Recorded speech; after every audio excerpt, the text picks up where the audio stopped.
क्या कहते हो प्रभु? जैसे तेरा स्वभाव था, तेरी आंखें हमेशा पिता की ओर लगी होती थी, उसी तरह मेरी भी आंखें हमेशा पिता की ओर लगी होने दी। तेरा स्वभाव मुझ में आए प्रभु।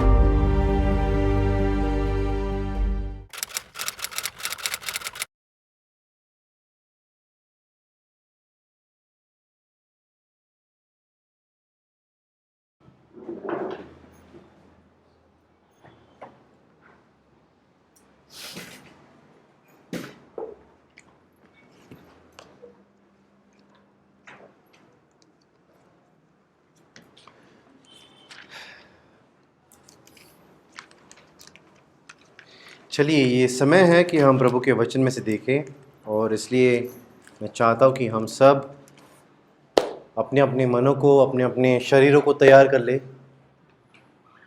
जिन जिन को नींद आ रही है वो उठकर 2 मिनट के लिए मुंह धोकर आए। ओके, प्लीज़ चालू सभा में कोई फ़ोन यूज़ ना करें। अगर आपको बाइबल में अगर आप बाइबल नहीं ले आया हो, कोई बात नहीं, मैं आपके लिए ज़ोर से पढ़ूँगा।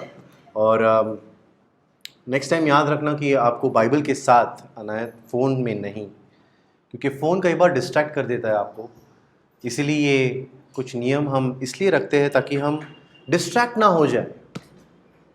ओके, ये ज़रूरी है। आपको याद होगा जब महायाजक जो है ना, वो परम पवित्र स्थान में अंदर जाता था, उसे बड़े एकदम एकदम स्ट्रिक्ट नियम दिए गए थे। उसी नियमों के अनुसार उसे अंदर जाना पड़ता था। वो कुछ और अंदर ले गया तो वो कृपा है उसकी कि ऐसा हमारे साथ नहीं होता है ना। लेकिन हमें भी उसका आदर करना चाहिए। ओके, चलिए, हमारे पास कुछ समय है जिसके लिए मैं आपको कुछ बातें समझाना चाहता हूँ। आपने नोटिस किया होगा कि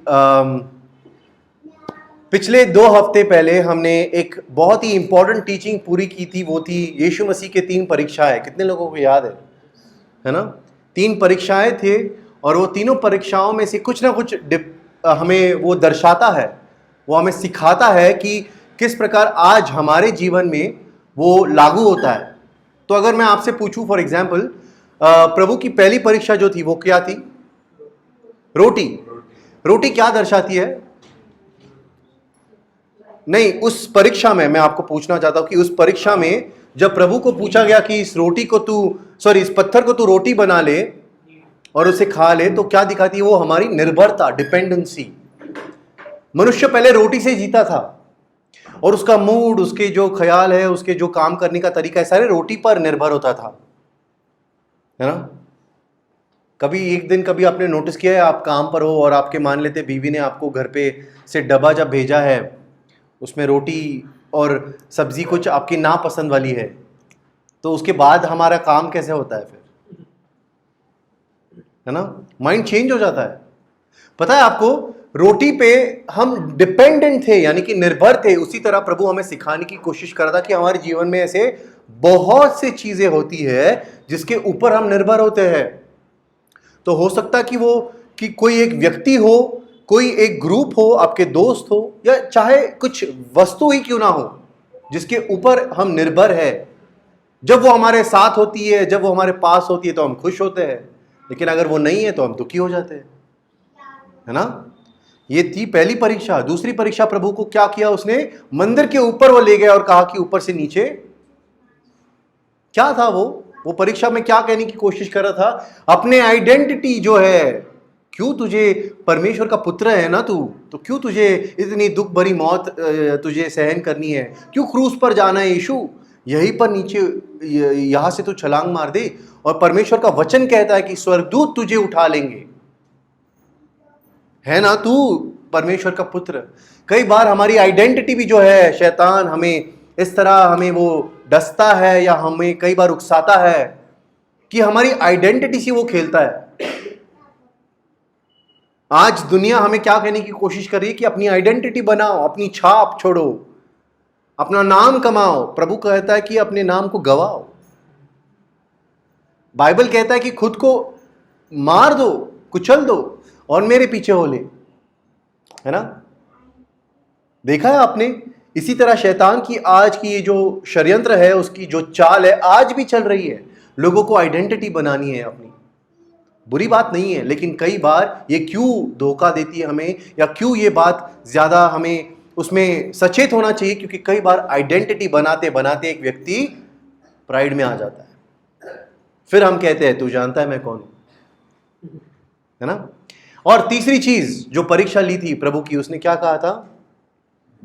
उसने संसार दिखाया पूरा, गौरव और महिमा और जो सारा वैभव है इस दुनिया का, जितना भी धन है वो सब कुछ दिखाया, और उसे कहता है कि जा ये मेरे सामने तू दंडवत हो जा और उसके बाद मैं तुझे सब कुछ दे दूंगा, है ना। संसार, मटीरियलिज्म, दुनिया से प्रेम, दुनिया से और दुनिया की तौर तरीकों से प्रेम, या दुनिया की वस्तुओं से प्रेम, दुनिया के रीतियों से प्रेम, सोना चांदी, गाड़ी बंगला, पैसा, दोस्त, यहां जाना है वहां घूमना है, ये सारी चीजें क्या है? संसार है। याद रखना, पता है आपको यूहन्ना क्या लिखता है प्रेरित, उसके लेटर में वो कहता है कि जिस व्यक्ति में और जो व्यक्ति संसार से प्रेम करता है उसमें पिता का प्रेम है ही नहीं। अगर आपको जानते हो वो क्यों कहता है संसार से प्रेम? संसार में जब हम होते हैं, देखो संसार में तो हम सब है, हम सब इस दुनिया में जी रहे हैं, लेकिन संसार से प्रेम करना अलग बात होती है। क्यों वो कहता है संसार से प्रेम ना करो? क्योंकि संसार से जब हम प्रेम करते हैं तो हमारी अटैचमेंट हो जाती है लोगों से, चीजों से, वस्तुओं से, निर्जीव वस्तुओं से जिनमें कोई जीवन ही नहीं है, और कुछ ऐसी परंपराओं से, कुछ ऐसे चीजों से हमें इतना अटैचमेंट हो जाता है, तो अब देखो उसके हम आराधक बन जाते हैं, हम वर्शिप करने लगते हैं उन सारी चीजों को। मैंने आपको लास्ट टाइम एक उदाहरण दिया था ना, कभी आपने नोटिस किया है आप सब अपने अपने नए फोन के पहले आराधक होते हो। जब आपने नया फोन लिया है, मान लो अभी अभी लिया है आपने, मस्त अच्छे से उसका पैकेट खोला है और फिर उसे अच्छे से पॉलिश किया, उसके ऊपर स्क्रीन गार्ड बिठवाया, पीछे से कवर बिठवाया। पहले पहले कैसे हम ऐसे आराम से रख देते हैं, संसार ही तो है ना पूरा हमारा उसके अंदर, है ना, अटैचमेंट होती है हमारी उसके साथ। कहीं आपका फोन आप जब सुबह उठते हो और आपको साइड में ना दिखे तो वही दिन खराब हो जाता है। क्यों? क्योंकि हमें उससे अटैचमेंट है, हमें उससे प्रेम हो चुका है। कितने लोग हैं जो फोन साइड में रख के सोते हैं, है ना। हम में से बहुत लोग हैं। देखिए इसमें कोई बुरी बात नहीं है अगर आप अलार्म के लिए रखते हो, या फिर आप किसी का फ़ोन अगर अचानक आ जाए इमरजेंसी में तो आपको साइड में होना है, रखना है, तो अच्छी बात है। आपका फ़ोन साइड में रखना बुरी बात नहीं है, लेकिन क्या सुबह उठ के सबसे पहले फ़ोन चेक करते हो? इंस्टाग्राम पे जाते हो, यूट्यूब पर जा रहे हो, फेसबुक देखते हो, व्हाट्सएप चेक कर रहे हो, तो वो आपके लिए आपका परमेश्वर हो गया है। आदि वंदन तुला, यानी कि सबसे पहले परमेश्वर, इन द बिगिनिंग गॉड। उठकर सबसे पहले हम क्या करते हैं ये बहुत मायने रखता है। क्या करता था प्रभु यीशु मसीह?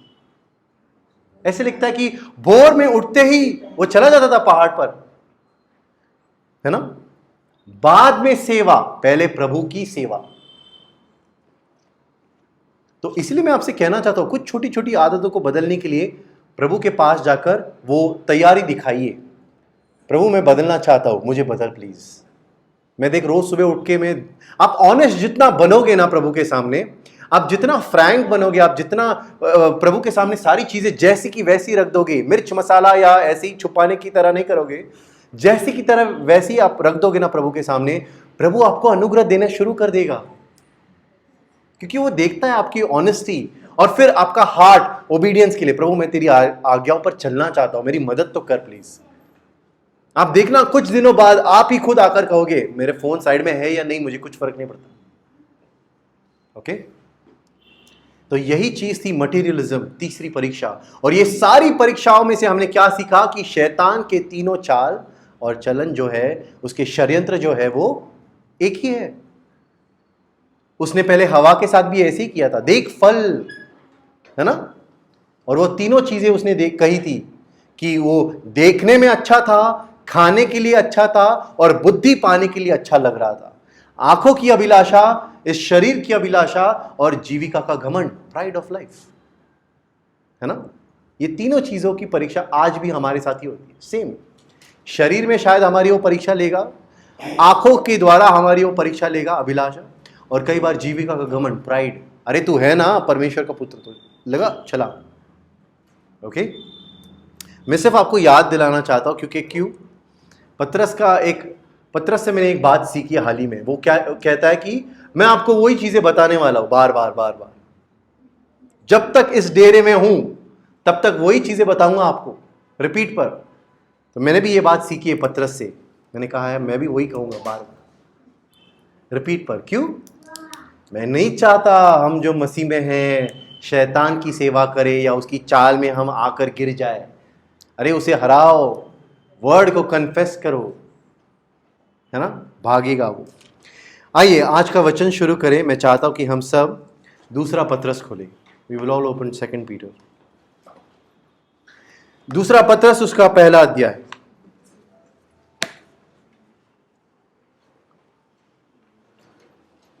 दूसरा पतरस पहला अध्याय, ये पहले पतरस के बाद आता है।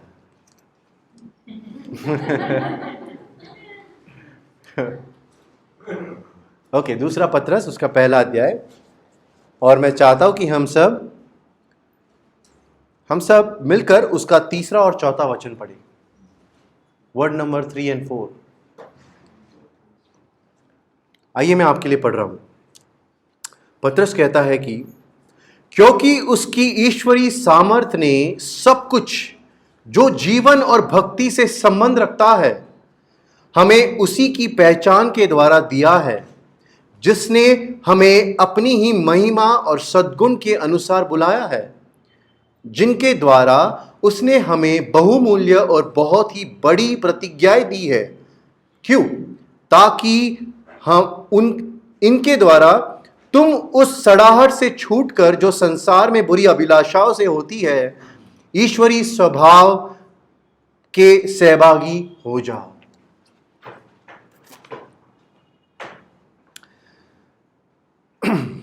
आपने नोटिस किया है, पतरस जो है वो कहता है कि प्रभु ने हमें बहुत से प्रॉमिसेस दी है, प्रतिज्ञाएं दी है। प्रेशियस प्रॉमिसेस, इंग्लिश में लिखा है प्रेशियस है वो वर्ड, बहुत ही ज्यादा। वो कहता है बहुमूल्य प्रतिज्ञाएं प्रभु ने दी है। कैसी है वो प्रतिज्ञा? कौन सी है वो प्रतिज्ञा? सबसे पहली प्रतिज्ञा, जो कोई मुझ पर विश्वास रखे वो कभी नाश नहीं पाएगा, अनंत काल के जीवन में वो जिएगा, मैं तुम्हारे साथ रहूंगा। सारी प्रतिज्ञाएं तो है, और आप नोटिस करोगे ये सारी प्रतिज्ञा एक्चुअली बहुमूल्य, यानी कि इसे कोई कीमत नहीं लगा सकते हम। क्यों कीमत नहीं लगा सकते? क्योंकि हम इसे खरीद नहीं सकते। प्रभु से हम जाकर कह नहीं सकते थे पहले, प्रभु ये ले 10 रुपए, मेरे साथ रहेगा तू। प्रभु कहता है रख तेरे पास, मैं ही तेरे साथ रहने वाला पूरा टाइम। कोई कीमत नहीं लगा सकते हो आप। आपके उद्धार की कोई कीमत है? लगा सकते हो आप प्राइस? कोई प्राइस ही नहीं है। और इसलिए प्रभु हमें कहने की कोशिश कर रहा है पतरस के द्वारा कि उसने हमें अपने ईश्वरी सामर्थ्य से इन सारी बातें, ये सारी चीजें दे दिए है। और वो कहता है कि क्यों दिए है? ताकि हम उस सड़ाहट से बचे रहे। फिर एक बार मैं आपको कहना चाहता हूं, इंग्लिश में ऐसे लिखा है कि that you are away from the corruption of the world. Corruption, corrupt होने वाली चीज जो संसार में और संसार की अभिलाषाओं से होती है। पता है आपको, हम कई बार संसार में रहते हैं लेकिन हम परख नहीं पाते कि कौन सी चीज अच्छी है और कौन सी चीज बुरी है। कई बार हम परख नहीं पाते। कितने लोगों की यह गवाही है कि हम पहले बहुत टीवी देखा करते थे। आप में से बहुतों की होगी। जितनों की आज भी है, भाई बदलो। आज भी देख रहे हो, क्यों देख रहे हो? अगर कुछ अच्छा देख रहे हो तो ठीक है, लेकिन उसे भी कोई सीमा रखो ना, कोई नियम रखो। थोड़ी देर देखना कोई बुरी बात नहीं है। अच्छी चीजें देख रहे हो, कोई बुरी बात नहीं है। प्रभु के गीत लगा रहे हो, अच्छी बात है। देखिए मैं क्यों कह रहा हूं, संसार है।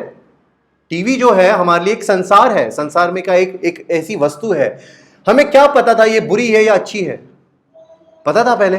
पहले पहले ये हमारे बीच में क्रेज निकला था, अरे टीवी आया है, ये है वो है, सब कुछ चाहिए टीवी। फिर हम वो ले आए। फिर बाद में पता चला जब किसी एक हमारे घर के बच्चे को चश्मा लग गया, या किसी का मार्क्स अच्छे नहीं आ रहे, या किसी का दिमाग घूम गया है, वो एक ही चीज देख रहा है 10 बार, तब हमें पता चला जो हम बड़े थे कि ये चीज अच्छी नहीं है। फिर बाद में लोगों ने इसे कहने लगे, इसे टैगलाइन दे दिया, it is called idiot box. सुना है कभी इडियट बॉक्स? यानी कि जो इसके सामने बैठा होता है वो क्या है?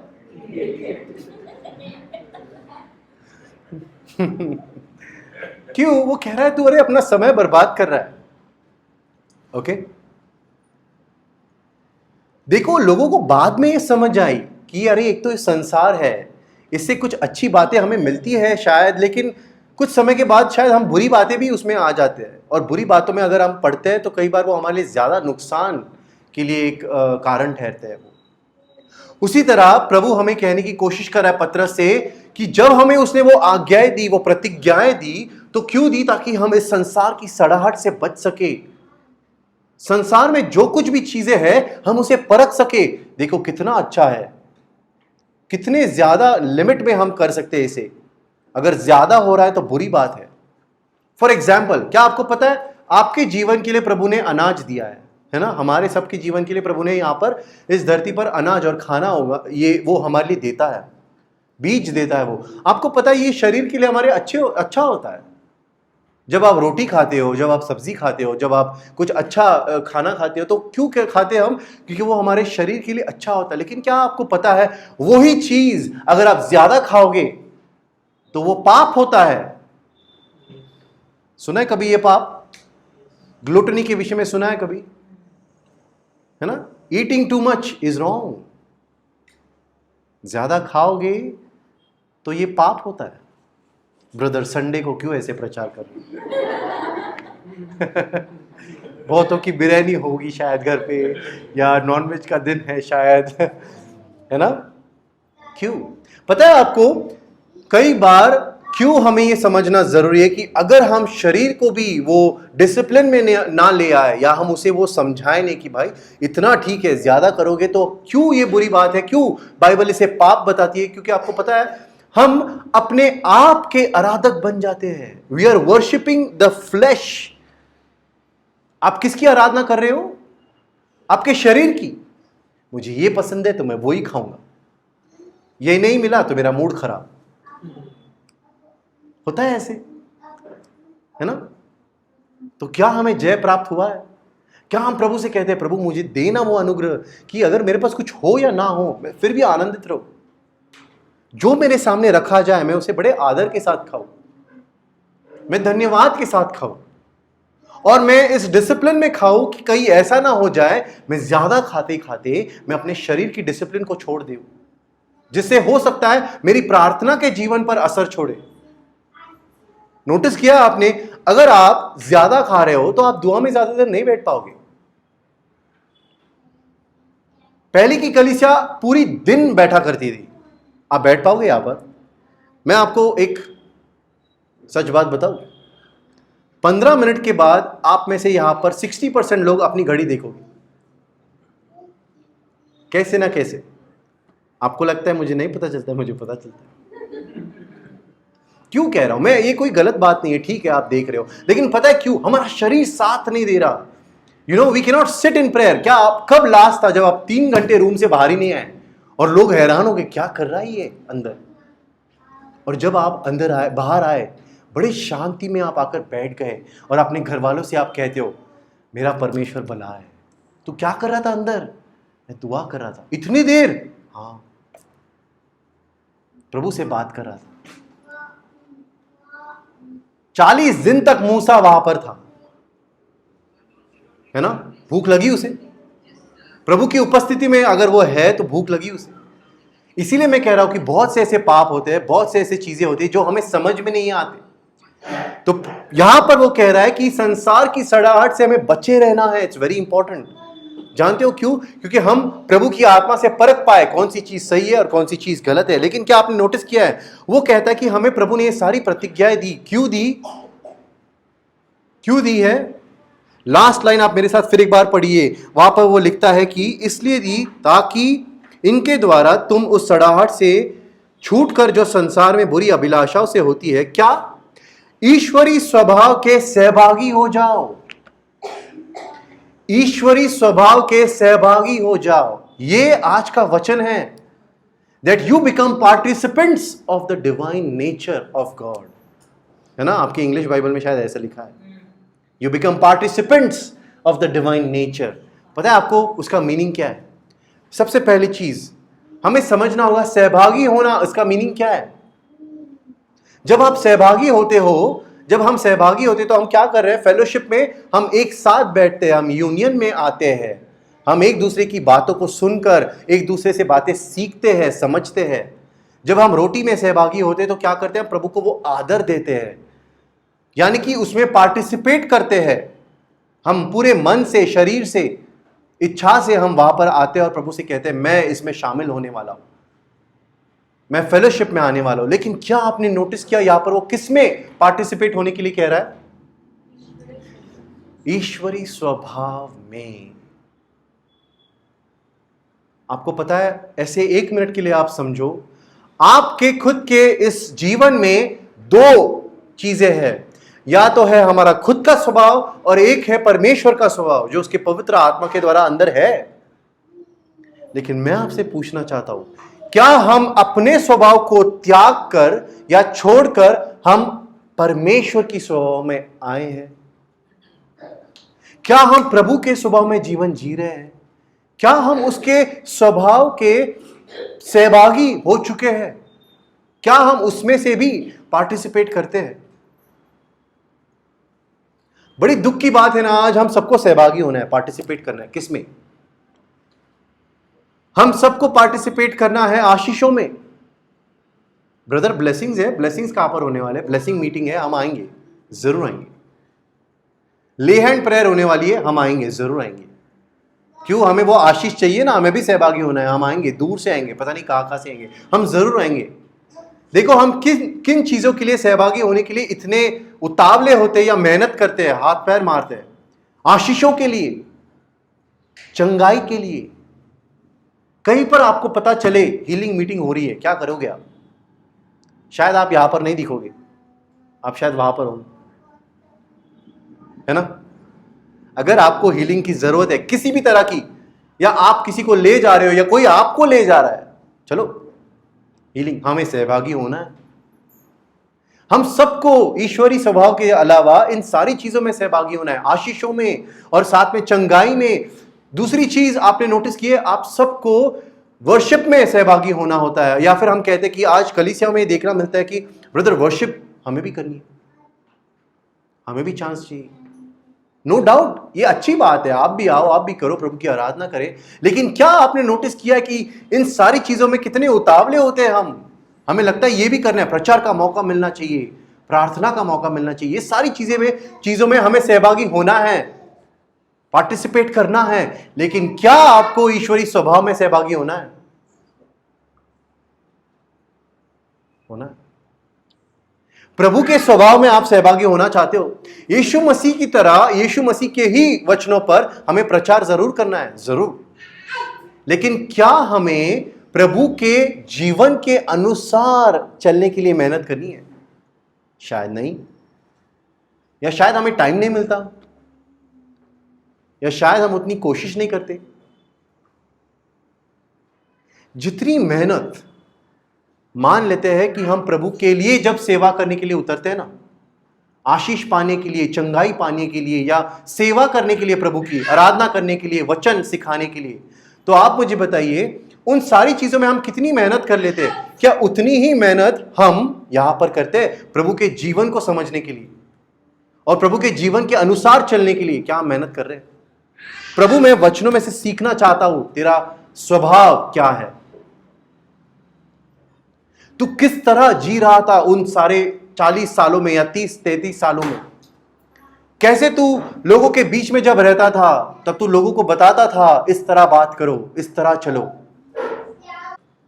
हम सबको किसी ना किसी चीज में सहभागी होना है, प्रभु के वचनों में या फिर प्रभु के स्वभाव में।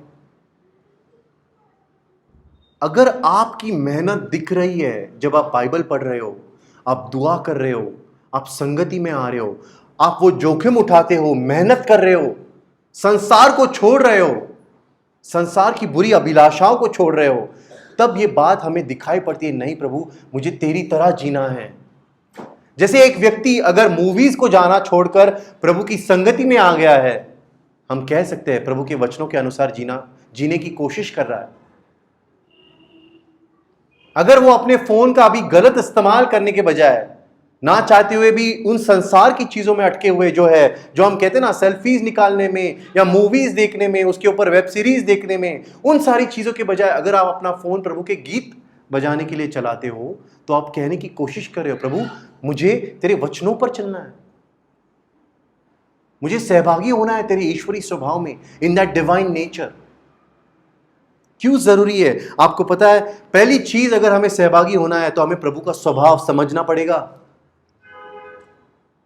आपको अगर सहभागी होना भी है किसी चीज में, तो जैसे मैंने आपको कहा कि आओ यहां पर एक सहभागिता है, यहां पर हम सब मिलकर खाना खाने वाले हैं, तो क्या करोगे आप पहले आपको आना तो पड़ेगा, आपको जानना पड़ेगा खाना क्या है, फिर आप वो प्लेट ले सकते हो, आप बैठोगे, आप खाओगे। हमें कुछ चीजों की जानकारी रखनी पड़ती है जब हमें उसमें फेलोशिप या पार्ट लेना होता है। उसी तरह अगर आपको प्रभु की स्वभाव में, उसके नेचर में अगर हमें पार्ट लेना है, तो क्या हम प्रभु के स्वभाव को समझने के लिए या प्रभु के स्वभाव को जानने के लिए मेहनत कर रहे हैं? कितने लोगों ने ऐसे लिखा है अपनी नोटबुक में, जीसस या फिर यीशु मसीह, और फिर उसके स्वभाव के एक एक पॉइंट्स लिखने शुरू कर दिए। दीन था ये, ही इज हम्बल, नम्र है ये बड़ा शांत स्वभाव का था। कई बार ये सोच, वाइज था, ही इज वेरी वाइज, ये एक उसका स्वभाव है, उसका नेचर है। ये पवित्रता में चलता था, होलीनेस। क्या आपने पढ़ा है? ही वॉज ओबीडियंट, वो आज्ञाकारी था, वो अपने पिता की इच्छा और मर्जी पूरी करता था। क्या आप कह पाओगे ये सारी चीजें? क्या आप यीशु मसीह के स्वभाव को ऐसे लिखते हो अपने डायरी में? प्रेम से भरा हुआ, और कहते ना, तरस की निगाहों से देखने वाला, दूसरों के ऊपर दया करने वाला, और दूसरों के साथ जाकर बात करके उनमें एक नई उमंग देने वाला, एक आशा देने वाला, ऐसा स्वभाव था उसका। क्या आप प्रभु के स्वभाव पर पीएचडी कर रहे हो? नहीं कर रहे हो तो करो। जब आप करोगे तभी तो पता चलेगा ना कि क्या हम उसके स्वभाव में सहभागी होंगे कि नहीं। पता है आपको, उसके स्वभाव को परखने के लिए, जानने के लिए आपको क्या करना पड़ेगा? दो चीजें हैं जो मैं कहता हूं, या तीन चीजें जो मैं आपको बता सकता हूं। सबसे पहली चीज, जिसके विषय में यह पुस्तक लिखी गई है तो उसे खोलकर पढ़ो आप। अगर आप पढ़ रहे हो सिर्फ जानकारी प्राप्त करने के लिए, या सुबह मैं रोज उठकर बाइबल पढ़ता हूं, ये मेरे लिए एक रीति रिवाज बन चुका है, उसके अलावा मुझे शायद अलग लगता है, आधा अधूरा महसूस होता है, तो इन सारी चीजों में हम बंधनों में आ चुके हैं। इसलिए बाइबल पढ़ो ताकि आप मसीह को जान सको, और अच्छे से और गहराई में जाकर उसके स्वभाव को परख सको, समझ सको आप।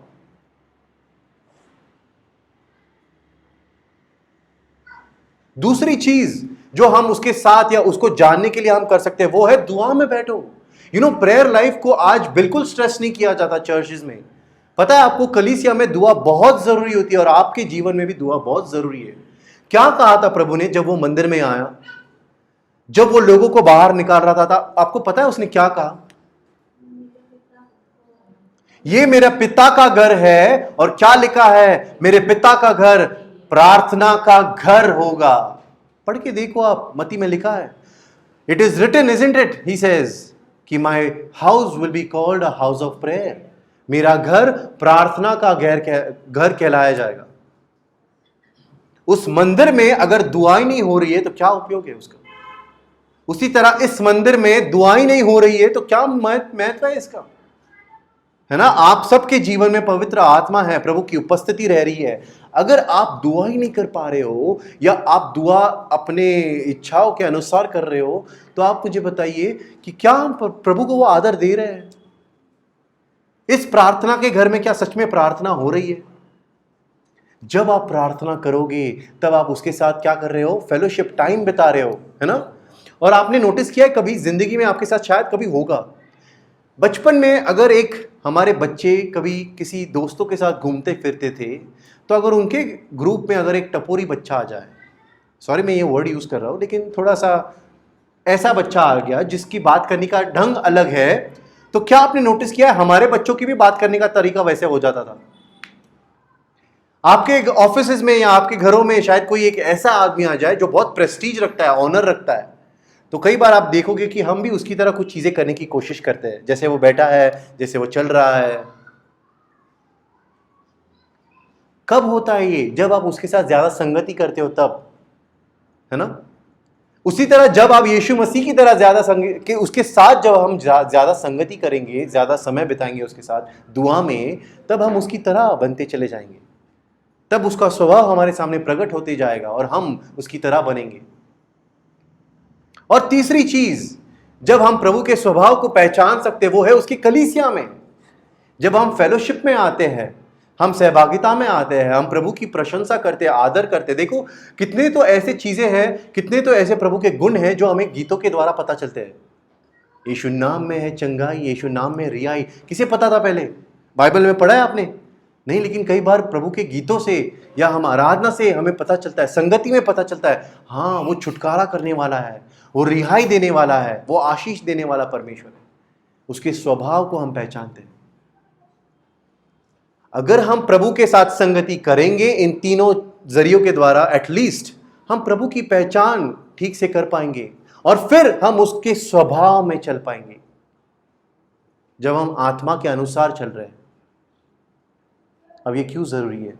नोटिस कीजिए आप सब मेरे साथ, मैं चाहता हूं कि हम सब प्रेरितों के काम खोलें। एक्ट्स, प्रेरितों के काम, उसका 12वां अध्याय।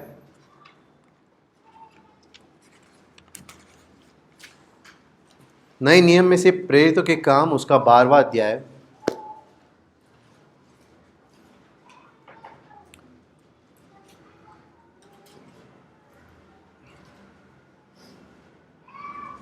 और मैं चाहता हूं कि हम सब जो है इसमें से एक वर्ड पढ़े, वर्स नंबर 6।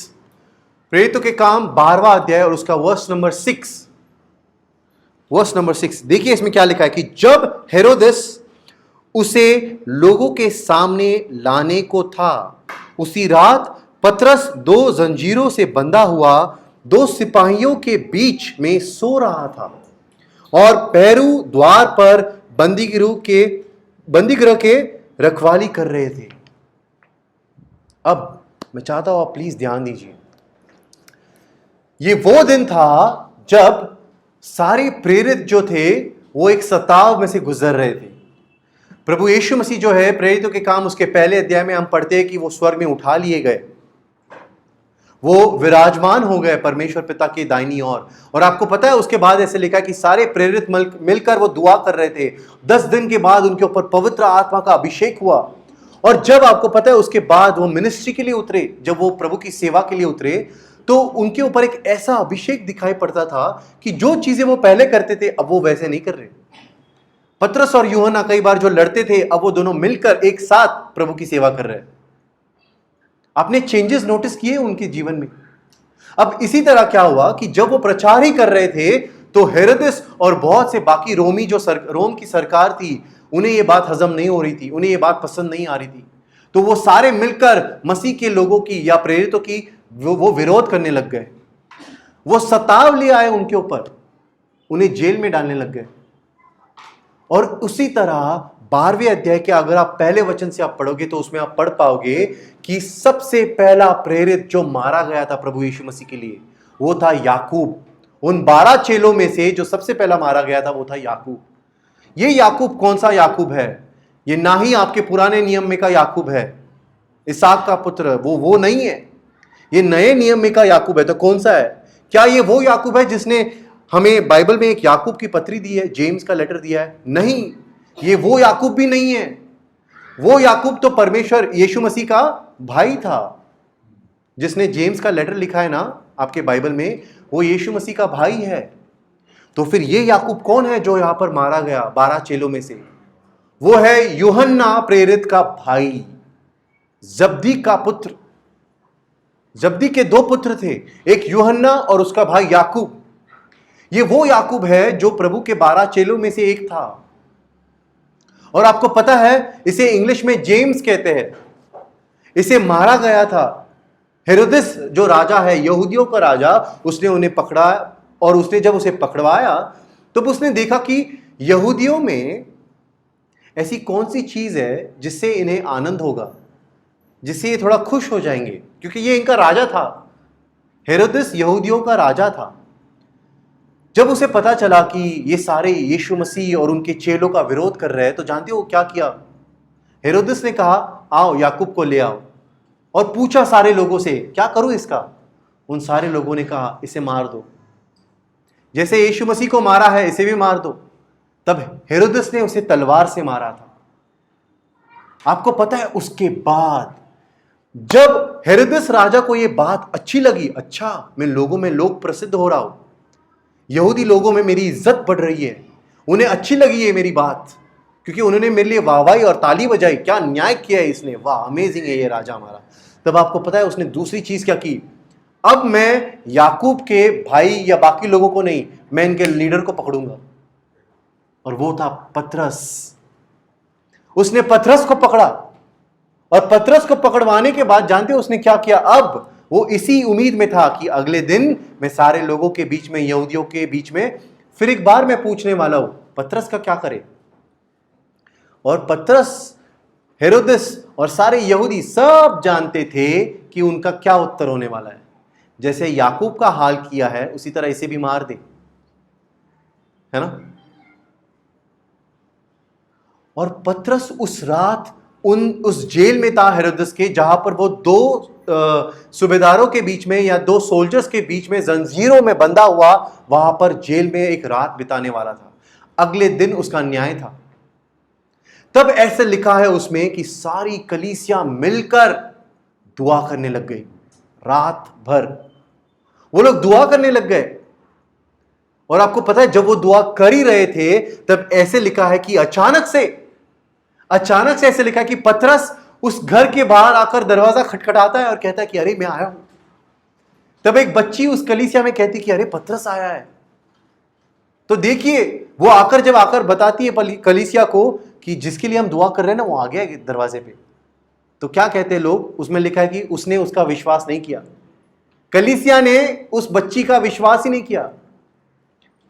मुझे बड़ी हैरानी की बात लगती है ये।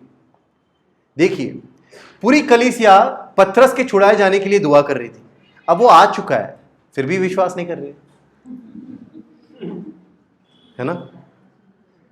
कई बार हम कितने अंधेपन में दुआ करते हैं, या कितने अविश्वास के साथ दुआ करते हैं। अरे प्रभु ने सुन ली है, दे दिया है तुम्हें उसे, अभी उसे स्वीकारो तो।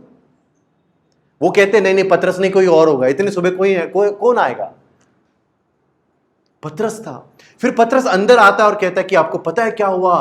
परमेश्वर का एक दूत उस जेल में वहां पर प्रकट हुआ, उसने मुझे वहां से छुड़ाया, उसने मुझे लीड किया, और आपको पता है उसने मुझे यहां पर ले आया। वो प्रभु अद्भुत है। अब आप सब दुआ करते रहो, मैं जा रहा हूं प्रभु की सेवा करने। पतरस चला गया। लेकिन आज मैं आपको एक बहुत ही अमेजिंग बात सिखाना चाहता हूं।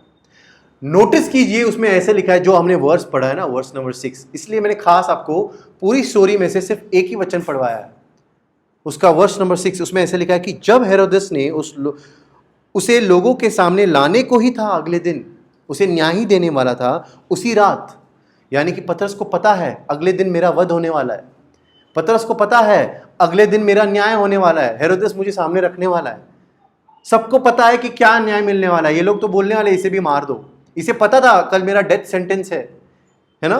देखिए क्या लिखा है उसमें, उसी रात पतरस देखिए फिर एक बार पढ़िए ध्यान से। पतरस उसी रात 2 जंजीरों से बंधा हुआ 2 सिपाहियों के बीच में सो रहा था। हैरानी की बात है ना? कल आपकी सुनवाई है, कल आपको तलवार से मारने वाले हैं, और आप सो रहे हो। किसी ने कहा कि ब्रदर शायद वो आखिरी नींद लेता होगा। नहीं। किसी ने कहा पतरस को शायद सोने की बीमारी थी, क्योंकि आपने नोटिस किया बाइबल में हर कहीं वो सो रहा है। प्रभु ने कहा कि भाई आप दुआ करते हैं, वो कहता है नहीं प्रभु, वो सो रहा था। फिर उसके बाद वो आया, फिर एक बार प्रभु उसे कहता है कि 5 मिनट के बाद कि अरे तू क्यों सो रहा है, उठ और दुआ कर। नहीं, वो फिर एक बार सोता है, बोलता है 5 मिनट और। कितने लोगों की ये आदत थी बचपन में, 5 मिनट्स है ना। हम बहुत लोग ऐसे करते थे, 5 मिनट्स और। उसी तरह पतरस शायद कहता होगा, प्रभु रुकना, तू कर ले दुआ, मैं करूंगा बाद में। लेकिन पतरस क्या यहां पर उसकी ये आदत थी? क्या वो बच्चों की तरह यहां पर क्यों सो रहा है?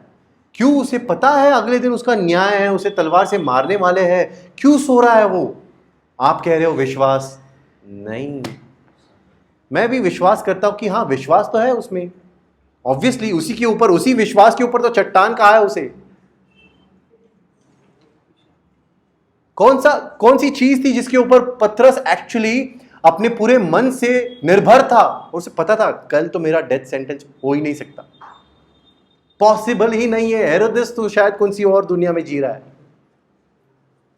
पता है आपको, यूहन्ना के 21वें अध्याय में प्रभु यीशु मसीह जब पुनरुत्थानित हुए थे या वो जिलाए गए थे और वो सारे चेलों के बीच में थे, जब वो कहते हैं ना कुछ मिला पतरस, है ना, वो कहता है नहीं मिला प्रभु। तो फिर पतरस से क्या कहा? तू मुझसे प्रेम करता है? हाँ। तू मुझसे प्रेम करता है? हाँ। ऐसे 3 बार पूछा। लेकिन क्या आपको पता है उसके बाद क्या कहा था प्रभु ने? तू जब नहीं, उसके बाद ऐसे लिखा है कि तू जब अब युवक है, तू जब एक यूथ है, तो तू अपने आप अपने चाहे हुए कपड़े पहन सकता है, जहां चाहे वो जा सकता है। तू जहां चाहे वहां चलता फिरता तू जा सकता है। तू जब अब नौजवान है, लेकिन जब तू बूढ़ा हो जाएगा पतरस, तब तुझे तेरे कपड़े उतार कर तुझे जहां नहीं जाना चाहता वहां ले जाएंगे और तेरे हाथ खोलकर तुझे मार देंगे। ये बात प्रभु ने उसके इस दुनिया में जिस तरह वो मारा जाएगा या जिस तरह उसके मरने से प्रभु को महिमा मिलने वाली थी, उसके बारे में प्रभु ने वहां पर प्रोफेसी की थी। और उसी के बाद वो कहता है मेरा ठीक है, यूहन्ना का बता क्या, वो कैसे मरने वाला? पता है आपको? तब प्रभु ने कहा अरे अगर मैं चाहता हूं कि अगर मेरे दूसरे आने तक वो जिंदा रहे तो तुझे क्या, तू अपनी देख। ठीक है, लेकिन क्या आपको पता है यही वो वचन है? आइए मैं चाहता हूं आप जल्दी से इसे खोले, यूहन्ना की इंजील उसका 21वां अध्याय, और मैं चाहता हूं कि हम सब इसमें से 18वां वचन पढ़े। John chapter number 21, John chapter number 21, यूहन्ना की इंजील उसका 21वां अध्याय, और मैं चाहता हूं हम 18वें वचन से पढ़े, वर्स नंबर 18 से। देखिए इसमें क्या लिखा है। प्रभु यीशु मसीह पतरस से कहते हैं कि मैं तुझसे सच सच कहता हूं कि जब तू जवान था तू अपनी कमर बांधकर जहां चाहता था वहां फिरता था, परंतु जब तू बूढ़ा होने वाला है, जब तू बूढ़ा होगा तो अपने हाथ फैलाएगा और दूसरा तेरी कमर बांधकर जहां तू न चाहेगा वहां तुझे ले जाएगा। इसमें लिखा है कि उसने इन बातों से संकेत दिया कि पतरस कैसी मृत्यु से परमेश्वर की महिमा करेगा, और तब उसने उसे कहा कि मेरे पीछे हो। कब मरने वाला हूं मैं? बुढ़ापे में। पतरस प्रेरितों के काम में बूढ़ा नहीं था। अरे अभी अभी तो यीशु मसीह पकड़वाए गए थे, अभी अभी तो उनका बलिदान हुआ है, अभी अभी तो वो ऊपर उठा लिए गए, और अभी अभी तो हमने सेवा शुरू की है। तू मेरा क्या वध करेगा हेरोदेस, तू मुझे क्या मारेगा? प्रभु की प्रोफेसी कहती है, प्रभु की प्रतिज्ञा कहती है कि मैं जीऊंगा। क्या उसी तरह हम भी प्रभु की प्रतिज्ञाओं पर चलते हैं?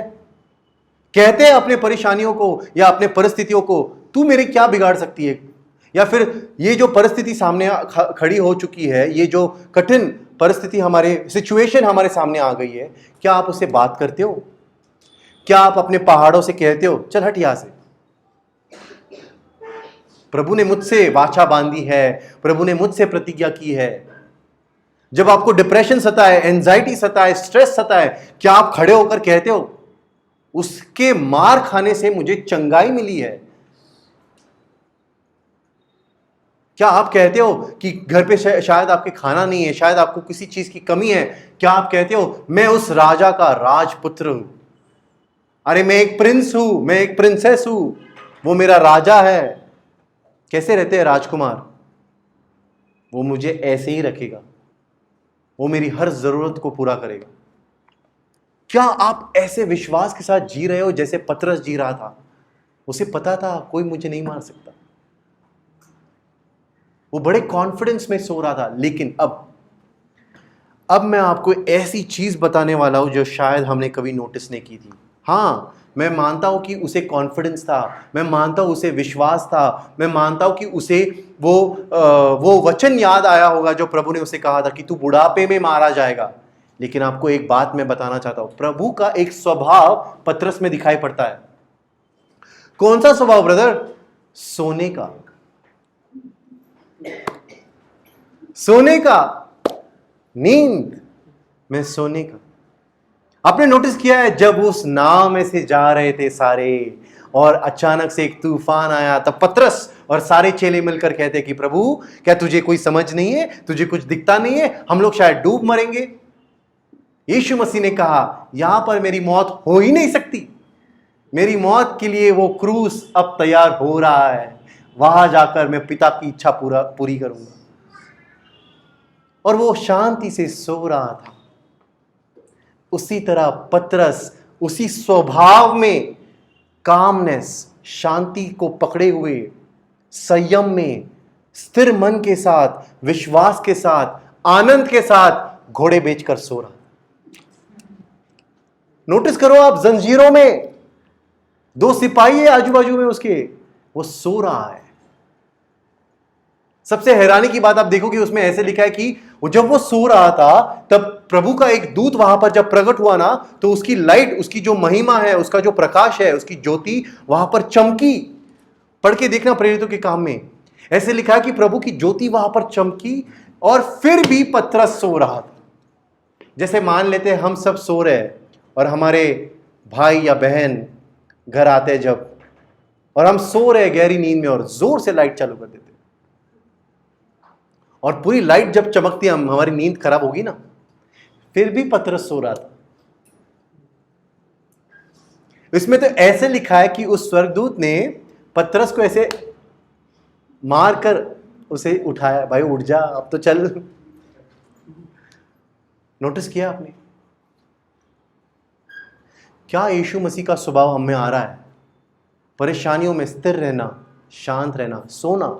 जानते हो सोने का वो क्या दर्शाता है? जस्ट टू बी कॉन्फिडेंट कि मैं परमेश्वर पर निर्भर हूं, मैं शांत रहूंगा, परमेश्वर आप ही मेरे लिए लड़ेगा, मुझे कुछ नहीं करना पड़ेगा, मैं शांत रहूंगा। होने दो तूफान, होने दो प्रॉब्लम्स, होने दो यहां वहां से बहस, कुछ नहीं होने वाला। ये तूफान कितने देर टिकेगा? संसार का राजा मेरे साथ है, उसने एक बार एक तूफान को थमा दिया था। ये तो 2 लोग आपस में झगड़ रहे हैं, ये तो कुछ भी नहीं है। 2 लोग मेरे विषय में निंदा कर रहे हैं, कुछ भी नहीं है। 2 लोग मेरे लिए षड्यंत्र रच रहे हैं, मुझे गिराने की, मेरी बदनामी करने की, कोई बात नहीं, प्रभु मेरे साथ। क्या आप प्रभु से ये दुआ करते हो, प्रभु ये हाथ मेरे नहीं तेरे हाथ होने दे, कि जब मैं किसी के लिए दुआ करूं तब वो चंगाई पाए, जब मैं किसी के लिए दुआ करूं तो वो आशीष पाए। ये हाथ हमेशा न्याय और धार्मिकता के अनुसार चले, कोई भी अन्याय की चीजें मैं ना करूं, किसी का भी मैं बुरा ना करूं। इन हाथों से मैं हमेशा तेरी धार्मिकता को प्रकट करूं, राइचसली। जब आप कलाम उठाते हो, जब आप लिखते हो, तो कोई भी गलत बात ना लिखूं। किसी को भी अगर मुझे कुछ सिखाना है तो मैं ये हाथ दोष उठाने के लिए या लगाने के लिए ना उठाओ, बल्कि दूसरों को आशीष देने के लिए उठाओ। जिस तरह तेरा हाथ उठता था प्रभु, दूसरों को लाफा या दूसरों को मारने के लिए हाथ ना उठे, बल्कि ये हाथ दूसरों को ब्लेसिंग देने के लिए उठे, दूसरों की मदद करने के लिए उठे। यह है परमेश्वर का स्वभाव, ईश्वरी स्वभाव। जब आपके पैर, आप कहते हो कि दुष्टता में ना चले, लेकिन प्रभु सच्चाई में मेरे पैर चले। कई बार मैं दुष्ट लोगों के बीच में संगति करता हूं, मैं जानता हूं प्रभु ये सारी चीजें गलत होती है, लेकिन मैं रोक नहीं पाता खुद को। मेरा रेपुटेशन है, मेरे पुराने दोस्त है, लेकिन प्रभु अब से मुझे सच्चाई में चलना सिखा। शायद उसके लिए मुझे कुछ त्यागना पड़े, कुछ छोड़ना पड़े। ये पैर मेरे जो है, मेरे पांव उन सच्चाई के मार्ग पर चले जहां पर मैं हर एक कदम जब रखूं तो तुझे आदर दूं। कहीं मेरा पैर यहां वहां ना लड़खड़ाए, कहीं मैं गलत संगति में ना चले जाऊं, अंधकार में ना चले जाऊं। ये पैर दूसरों को लात मारने के लिए नहीं, बल्कि नीचे झुककर उन्हें उठाने के लिए हो, दूसरों का बोझ सहने के लिए ये पैर हो। जब आप ये आंखें प्रभु ने जो हमें दी है, तो प्रभु ये आंखें दूसरों को दिखाने के लिए नहीं। कहते ना, हम दूसरों को आंखें दिखाते हैं, गुस्सा करते हैं, या कई बार हम कुछ बुरी चीजें देख लेते हैं, संसार में घुस जाते हैं। तो प्रभु ये बुरी चीजें और गलत चीजें देखने के बजाय, मैं दूसरों को झगड़े लगाने की बजाय, मैं इन सारी चीजों से परे होकर मैं इस तरह इस आंखों को तेरे हाथों में समर्पित करता हूं, ताकि ये आंखें तुझे महिमा दे पाए। ये तब खुले, ये तब तुझे आदर दे जब मैं तेरा वचन खोलता हूं।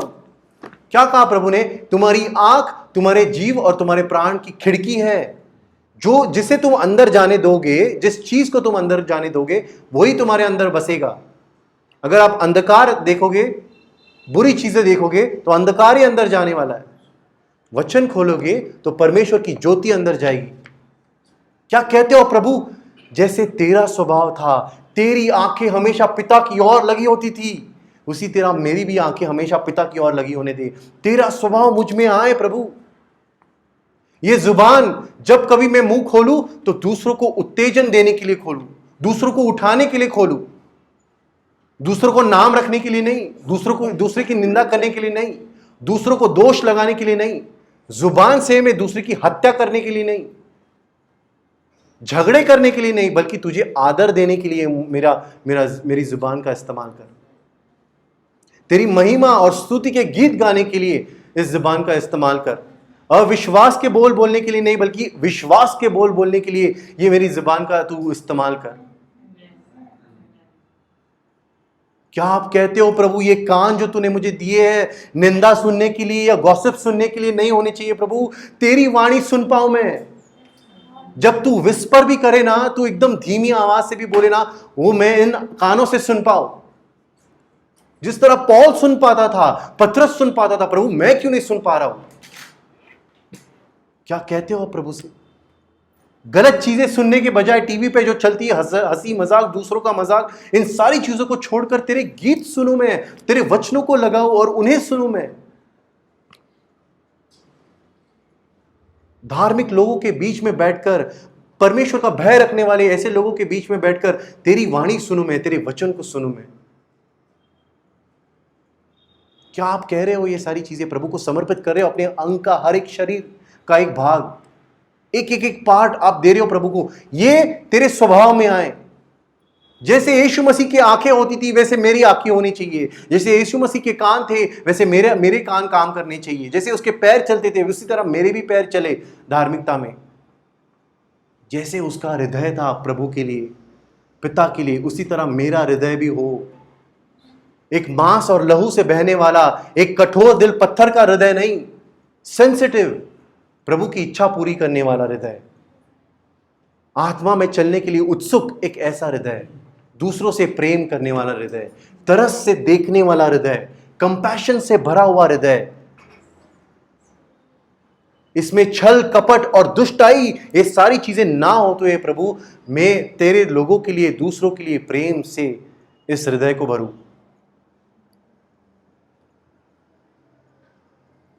Surrender each and every part of your body, each and every part, और प्रभु से कहे तेरा स्वभाव, ईश्वरी स्वभाव मुझ में आए। लोग चलते फिरते ये कह पाए, हम पौल को जानते हैं, हम यीशु मसीह को भी जानते हैं और हम इसे भी जानते हैं। क्यों पता है आपको पौल की पहचान हुई थी दुष्ट आत्माओं में? क्योंकि वो चलता फिरता यीशु मसीह को प्रकट करता था। इसीलिए वो कह पाया, मैं नहीं जी रहा हूं, प्रभु यीशु मसीह मेरे अंदर जी रहे हैं।